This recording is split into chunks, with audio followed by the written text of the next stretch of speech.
সম্মানিত ভিউয়ার্স, আমরা আমাদের বাস্তব জীবনে দেখেছি যে এই কিছু মানুষ থাকে বাদুড়ের মতো, যা বাদুড় কোন মুখ দিয়ে খান, আসলে পাছন দিয়ে খান নাকি সম্মুখ দিয়ে খান এটা বলা মুশকিল।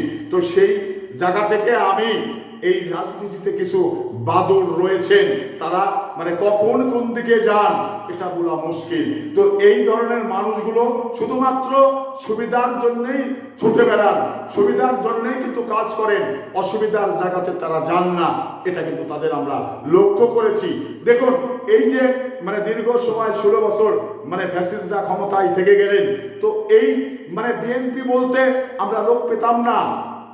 বিএনপি যদি কোনো কর্মসূচি ডাকা হতো, বিএনপি যদি জেলাতে যাওয়া লাগতো, তাহলে কিন্তু কোনো লোক পেতাম না। অনেক লোক বলেছেন যে না, আমি ব্যবসা বাণিজ্য করি, আমি চাকরি বাকরি করি, আমি দলের ক্ষেত্রে ওপেন হব না। দেখুন কত বড় কথা।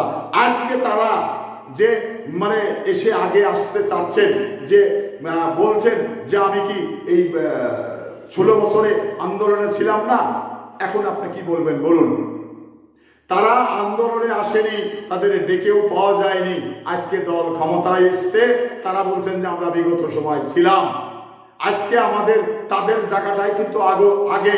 যেমন শিক্ষকরা, আমি একটি জিনিস হলফ করে বলতে পারি, শিক্ষকরা ভয়ে কিন্তু আওয়ামী লীগ যেটা বলেছেন সেটা শুনতে বাধ্য হয়েছে।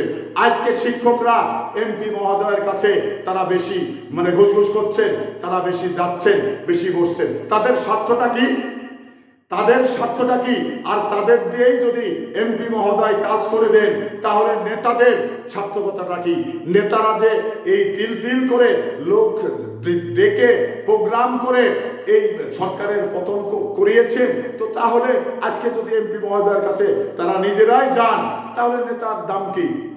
নেতা যে শ্রম দিয়েছে, নেতা যে মামলা হামলা জেল জুলুম খেটেছে, তাদের সার্থকতাটা কি? এমপি সাহেব যদি ওনাদের কথাই কাজ করে দেন, তাহলে নেতাদের থাকার দরকার নেই। তো এই ধরনের আচরণটা আমাদের এমপি মহোদয়ের কাছেও এরকম হচ্ছে। আমাদের নিচে নেতা যারা রয়েছেন তারাও কিন্তু এই ঘটনাগুলো ঘটছে। তো এগুলো বন্ধ করা দরকার, কারণ যাদের যতটুকু সম্মান দেওয়া দরকার তাদের ততটুকু সম্মান দিতে হবে। এর বাইরে সম্মান দিলে একে অপরের ভিতরে ক্ষোভ সৃষ্টি হবে।